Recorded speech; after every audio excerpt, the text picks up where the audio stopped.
Well, I'm kind of a mission to get everybody to understand that there's so many ways to row. Sandbag story is the same way. You get on one side, you think there's no stability. They don't want any stability. They're trying to get a 200-pound halibut over the side. So they'll drag it right up out of the water and into the boat.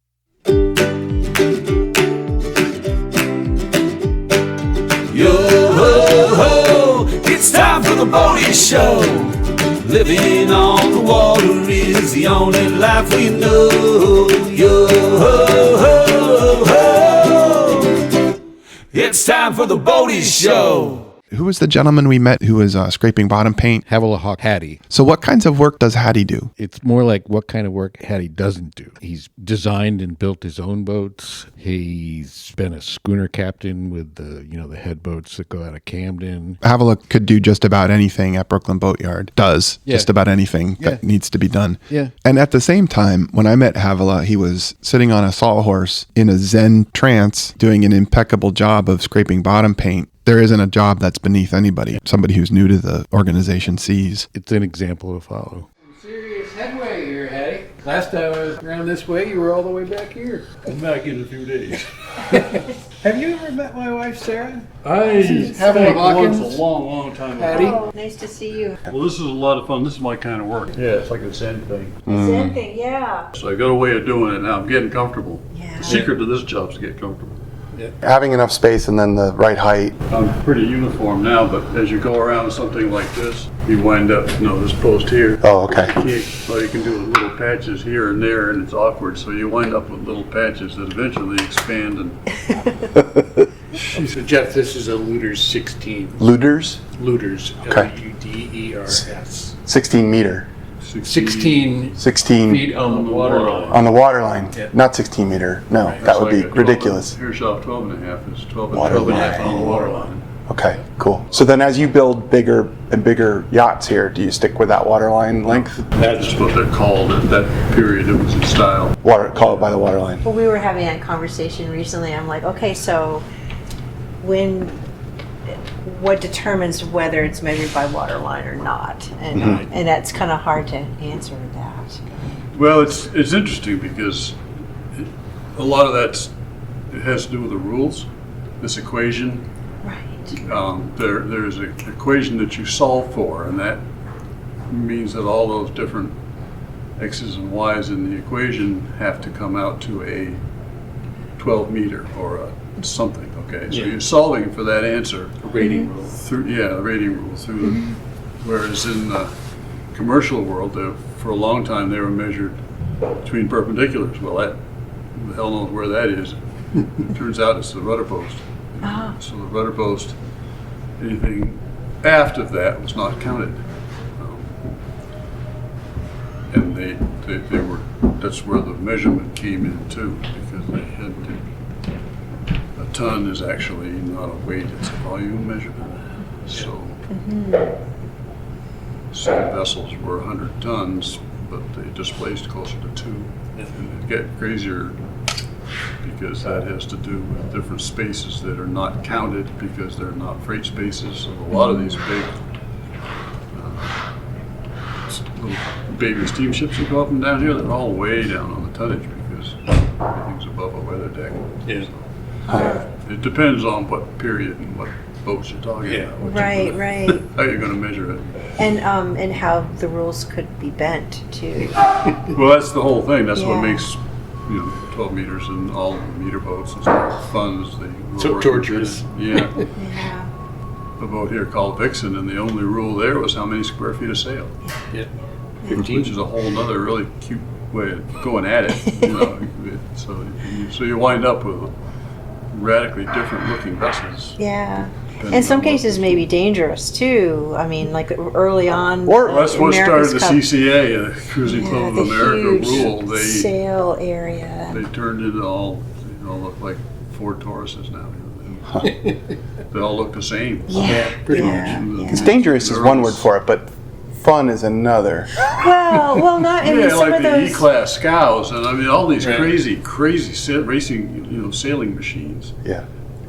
Were no good at anything but what they were built for, and you had to be paying attention. But we're there now with 12 meters. I mean, not the 12 meters for the whatever we're racing. Yeah, Formula Yeah. One. The foiling boats. What Yeah. happened to Yeah, that goes from Sure. fun to dangerous real quick. I haven't heard anything. Oh well, we lost. That's about all I ever heard. I don't know. It's like normally it's all you can see on Yeah. almost any news thing is that the 12 meters were going through all this kind of stuff. It seems like they've dropped off the face now that they're Yeah, down. I know. You can go on YouTube and watch them. Gotta search. No, are they still doing? Are these foiling monohulls they're running Yeah. now? The romance is gone. Right. Well, yeah. My kids love it. It's new. It's the new romance. Jeff, these boats, Looters, and there was a larger one called the Looters 24. We do cold molding. These were hot molded. So I'm looking at a hot molded layup here. Yep. And This they, one, well, yes, except this has a coat of epoxy on it, which is, Okay. Who does it now? Yeah. yeah. And I don't know. But they were originally put together with resorcinols. Yeah, you know. So straight out of the plywood technology. Yeah. And then put in an autoclave. Did they To kick 'em they off. bag that? Did they vacuum it at all? No, they didn't know what a vacuum was. No, I know. But how did they hold those units together? Because, I'm not sure. Wow. but that was aircraft technology at the time. They might have been bagging them. But then they were putting them in an autoclave Yeah. to cook. I'd be surprised if they couldn't bag them in the autoclave. Yeah. Did that start on both coasts, or was that more northwest? I don't know where they. The hot molded I think it bagging. was everywhere, because where were these built? These were built down in Connecticut. Yeah, I don't know, but it was a function of just after the war and when the aircraft like the Spruce Goose and that kind of stuff, you know, all these plywood, when they were making plywood and PT boats and stuff like that, Yeah. they were coming up with a way to make it basically cold molded, but they didn't have epoxy, so they could make things of it. Yeah. I know that like the Pocock Rowing Shell Manufacturing Company started out of hot molded airplane floats in Washington. And then, you know, after the war, what do we do? And They actually, they just started stretching floats and making rowing Pocock shells. is the name of the guy that started that company. Yeah. Yeah, George. Yeah. He was the But builder. I don't remember anything about him doing airplane floats. He may have, It could have been a predecessor, but or afterthought. unless they lied to me on the tour. He may have, I don't know. Have you read Boys in the Boat? Yeah. Well, that tells a lot of the history of. Jeff's a rower. Yeah, and a coach now. Yeah. Like, yeah, we used to take kids up to from the Bay Area up to Seattle for races, Yeah. and the Pocock was still going strong, and they still made a few wooden boats at that time, but they'd switched over to some pretty innovative carbon. Yep. That Eric Blake has got there's some stuff on off Center Harbor, you know, the saws and resaws, and the fact that they were making these boats out of single ply. They're not plywood, they're glued up. The early Pocock, fascinating stuff. Yeah. I loved. I've never rowed competitively, other than me in a boat in Peapod or something like that. But I rowed my whole life. And I've gotten fascinated by the different kinds of rowing. Have you been on a sliding seat? Well, I don't know. To be honest with you, I don't know that I have. I used to teach at Wooden Boat for a long time. People wanted to do some rowing. I said, we need a course on rowing. You know, I don't have a shell. I don't have stuff. No, we don't need a shell. We're going to teach utilitarian rowing, which is a whole different world. Absolutely different world. Strokes different. Everything's different about it. Yeah. It's a different way to be efficient. Finally caught up with them. I said no, and they got tickled to death. And I was the last class I taught. One of the students had been a guide on the Colorado for 40 years. Oh, whitewater. Yeah, we had a blast talking about rowing. That's a whole nother world in and of itself, you know. Yeah. And he's got what he calls his daughter, really neat woman who helps him build boats. And I said, well, you guys, because they had all kinds of armor plating and they couldn't move the oar back in and out of the oar lock and all that kind of stuff. And I said, why don't you just free your oar up so as you can get some power out of it by pulling it in, and you basically shift gears by how much oar you've got over the side. She tried it and she said, I'm the only one down there now, but she rows without any knobs on either side of the armor that they put. And I imagine the armor's for safety because you could bounce it off of a rock or something. No, it's like a leather on where it goes through the oar lock. Oh, okay. So it's more about controlling the Yeah, that's how you can control by sliding it in and out. And a lot of times they have a ring top and bottom, so it won't go either way. But of course, all you've done is giving yourself one gear at that point. So we had fun. It's just fun that you can learn. I learned so much from, the closest I've come is rowing one of these gigs. And that's like a pilot gig thing that they do. I've never rowed without a collar.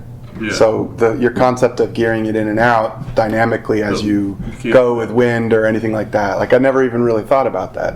And when I take a stroke, when I'm pushing back, I start feathering the oar before it comes out of the water. Mm-hmm.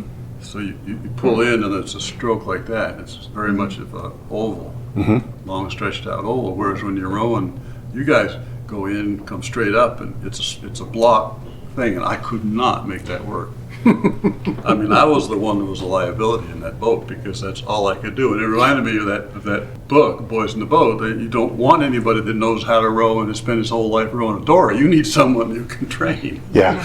Yeah. Well, From when you scratch, when you you know? start feathering underwater in a sliding seat shell that's rigged the way they're rigged, that's a good way to catch a crab. Yeah. And end up in serious trouble. Yeah. But also, And they said, I finally learned after I'd been in the way too much that once, she said, when you get stuck like that, pull the oar out of the lock. I said, oh, cool.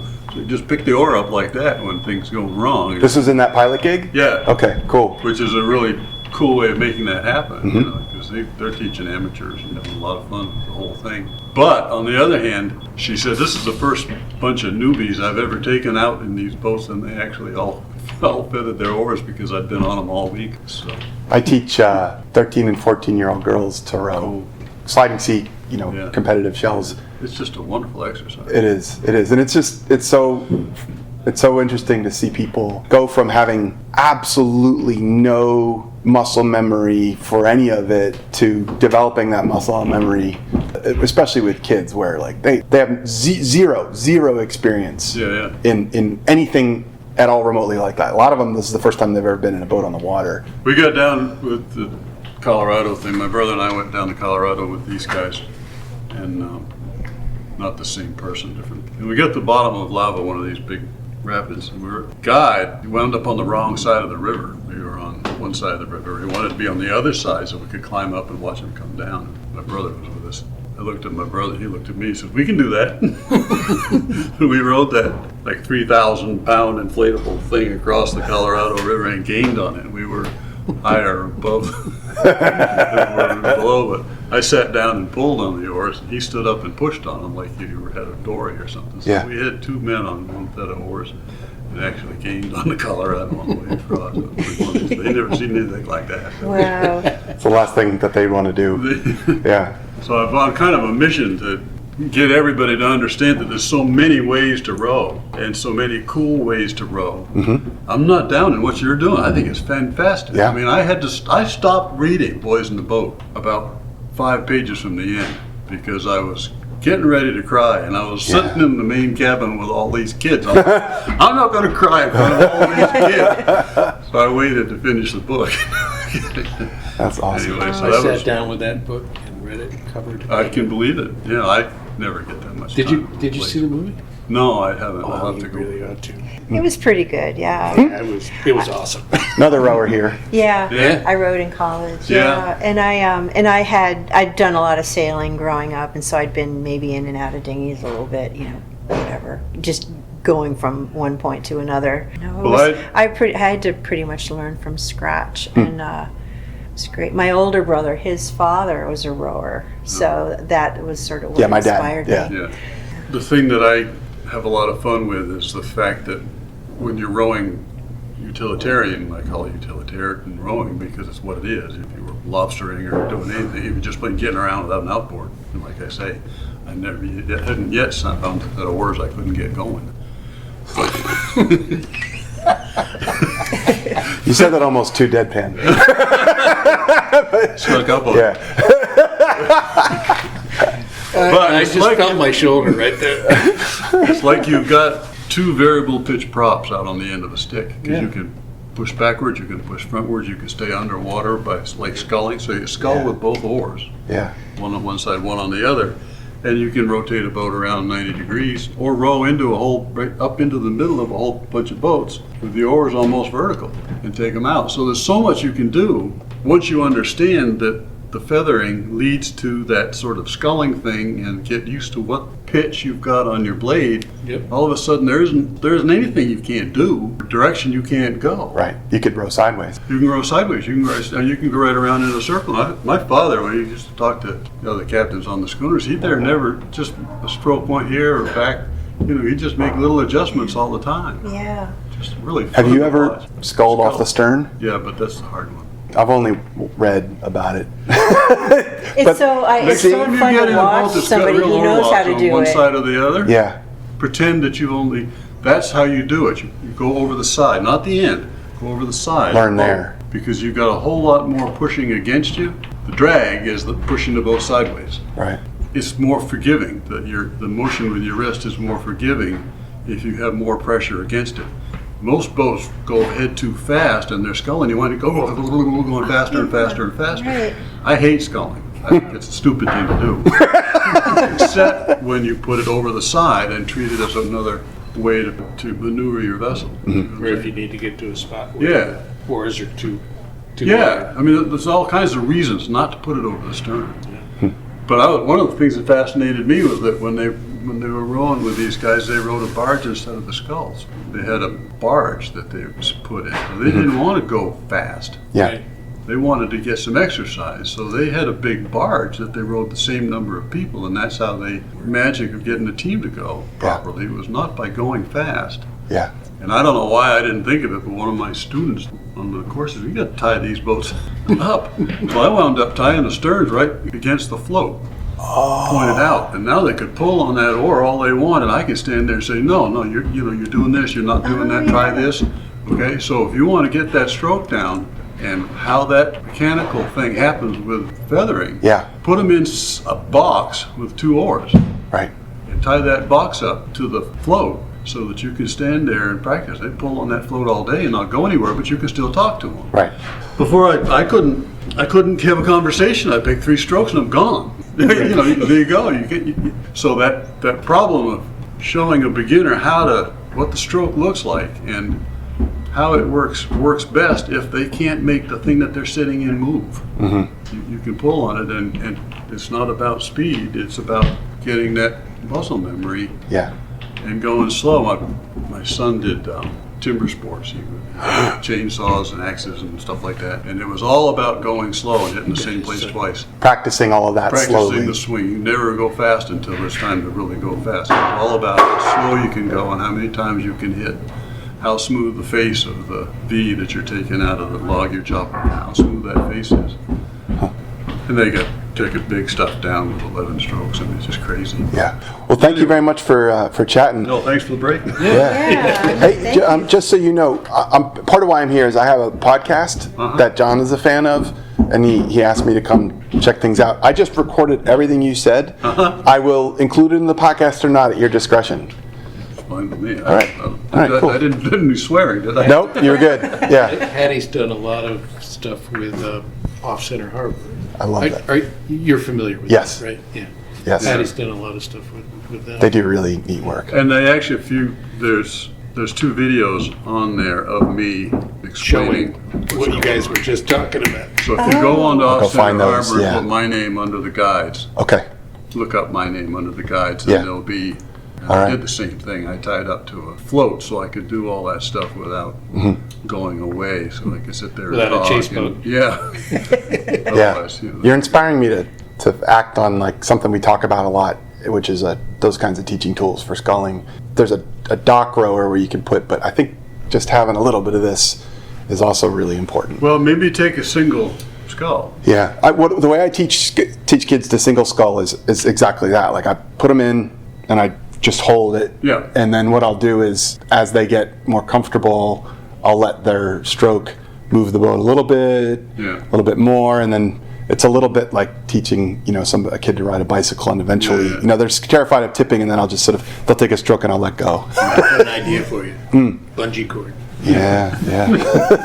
No, I found that you don't You don't want a bungee. It wants to be solid, right against the thing. Yeah. Right. Okay. And I don't know. I've never rode a scull. I should. The idea that feather and let that oar keep you right side up until you get ready to put it in again. You're actually the oar keeps you from. It's the tightrope walker's pole. Yeah. And the lesson the kids have to learn is just maintain contact with the handle and you don't swim. Yeah. And if you lose contact with the handle, you probably swim it. Yeah. But that most of the balance and set comes from learning how to relax enough that those oars can just sort of like float at an even height. It's the same thing when you're gonna, if you got a tool. Well, it is a scraper. I got a scraper and I'm using it, and there's times when I barely hold on to it. I'm doing that because I've got the right amount of temperature, and I don't want to push hard. I want to push just a little bit. But adzes and caulking irons and all these old tools, don't argue with them. They let them do the work. And an oar is very much the same way. Yeah. Pulling, I don't even grip it.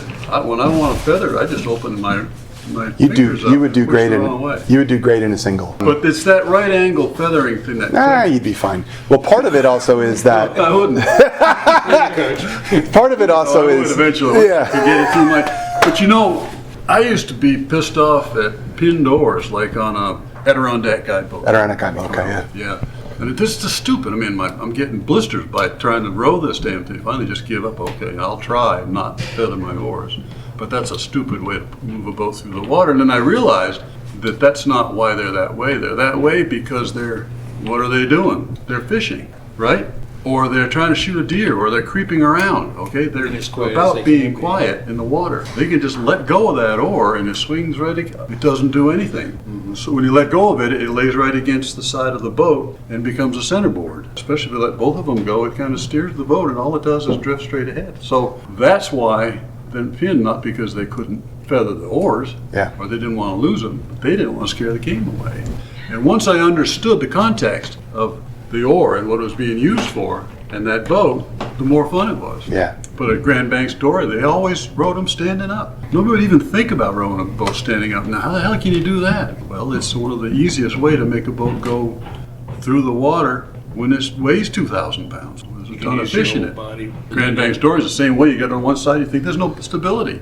They don't want any stability. They're trying to get a 200-pound halibut over the side. So they'll drag it right up out of the water and into the boat. The more fish they went in, the lower freeboard was, the more stability they could get away with. So all of this context thing Yeah. about what you're rowing, where you're rowing, how you're rowing, why you're rowing, your drift boat, rapids in the Grand Canyon, to moving a bigger boat like a Rosinante along instead of putting an outboard in it. They put oars on them. You can row that boat. Racing out to get the The fare Florida Keys. on the passenger. boat that we have. Oh, well, on the pilot boats, Yeah. Not the pilot boats, the pilot gigs and stuff. And then the Whitehalls were taxis in Whitehall in London. So Yeah. it's pretty cool. It's a lot of fun. I want to come back and get you in a single.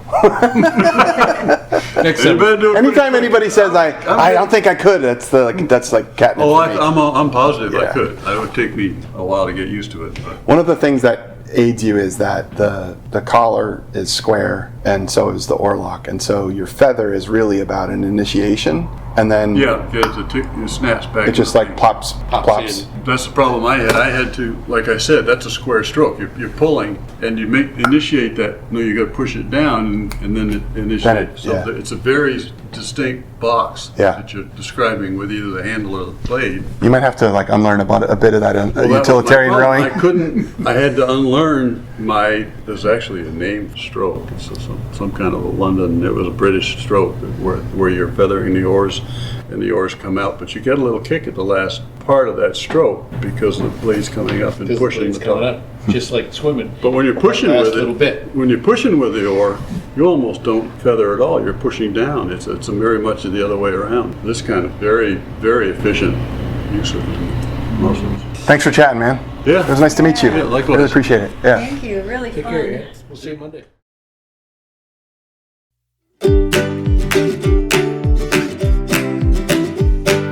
Yo ho ho, that's it for the boating show. Pack the cooler, grab the lines, let's go, go, go.